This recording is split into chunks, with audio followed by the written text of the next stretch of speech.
guys, it's Anna, and today is Fanfiction Friday. So today we're gonna talk about fanfiction, because why not? What this whole day entails of is it's to recognize amazing writing in the fanfiction world. Fanfiction is a way to express yourself while exploring other people's worlds so that you can learn how to develop your own writing, how to develop your own worlds, and then slowly merge from fanfiction to your own world creating original work. And I feel like fanfiction, honestly, should be a recognized form of literature, but not the really awful ones that most of us write, because let's face it, when we first start out, we're awful. And then we slowly get better over time because we slowly get more comfortable, we find our own voice. Let's discount the really awful stuff, and you know what I'm talking about, okay? The My Immortal section. Hogwarts School of Prayer and Miracles section. And let's move towards the epic romance, drama, adventure category, okay? Like, I'm talking the 300,000 words category, alright? Because those are the best. So let's start with what I read, because I think this will prove to be a very biased Friday videos, because, let's face it, I like my own type of stuff, and I like my own pairs, and I like my own worlds, so it's gonna be a little biased, and not everybody's gonna like what I like, and I recognize that, and you should recognize that too, because you probably won't like what I like. I have written 59 stories that I've put on this site. Now, I have like 100 more in my computer that I haven't published yet, because I have a schedule. I have 655 favorite stories, and not all of them are my favorite stories. They're just stories that I wanted to keep track of and hear from. I have a lot of different fandoms, and I have a lot of different favorite pairs. I mean, I read pretty much anything that I like, and that means that when I watch TV or I watch a movie, I automatically fall in love with a character, and I have to find out more about that character, find out other people's interpretations of that character, and it's just a lot of stuff. And if there's not anything on that character that I really like, I have to write about that character.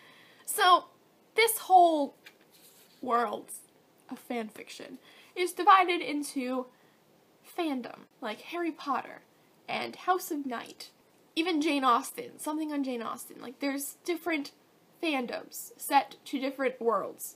I think my all-time favorite fandom, and a majority of other writers' favorite fandoms, is Harry Potter. So many things that you can change, or points in time in the stories that you can go from to write your own. This is J.K. Rowling's story, and this is like my story, okay? Like, you veer off path, and you get lost in the woods, and you just write about it. So I have Harry Potter, I have Twilight, I have Criminal Minds, I have The Hobbit, I have The Avengers, I have Transformers, I have Charlie and the Chocolate Factory, I have Vampire Academy, I have Vampire Diaries, I have Alice in Wonderland.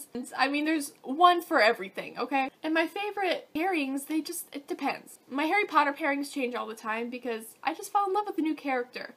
Like, I'll read something on Tumblr, or I'll watch a clip of a movie, and all of a sudden, like, this whole character will change in their light for me. I really hated Ginny. I hated Ginny so much when I watched the movies and when I read the books. I just hated Ginny because I thought she loved Harry for his fame, and she never really understood him. It was always about his fame for me. I don't know why, but that's just how I always viewed her character. And then I decided that, you know what?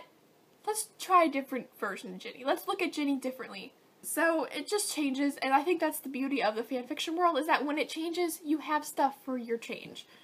That's always good, because you can always adapt and always grow and always start something new and have people read it and give their feedback, and it's just a very open world. Now, not everybody's nice, not by any standards at all. But you know what? There are very nice people out there that will read even the crappiest stories and tell you that they're wonderful. So the story we're going to be talking about today that I find absolutely wonderful is The Debt of Time by shealone. This story is about Hermione. She has to bring back Sirius because she realizes Harry has no one. He just has her and Ron. She wants Harry to be happy. So she brings him back using this blood magic, and it's sort of like a life debt that brings him back to life because he didn't die by the Avada Curse. So she brings back Sirius, and they have this bond. Bonds are really popular in the fanfiction world, but I like how unique this story is because you don't see this used a lot. And they sort of ignore it while they go on their hunt for Horcruxes. At the end of the war, her and Sirius get really close and she starts to fall in love with him, and you get this vibe that something's going on with Remus because Remus survives. Boom. She's sent back to 1971. Honestly, this is so well written, and it's so cute, and it's very real. The characters feel very real to me. They react very real. It follows the storylines of all the books. It goes through everything that they go through that's mentioned in the books for the 70s. Sirius's life, Sirius's troubles, and it just kind of elaborates a bit on it. It's still not done yet, and it's 54 chapters in and 272,000 words. That was my entire spiel on fanfiction for today. Next Friday I'll have more to rant about. I don't know. We'll see. So bye!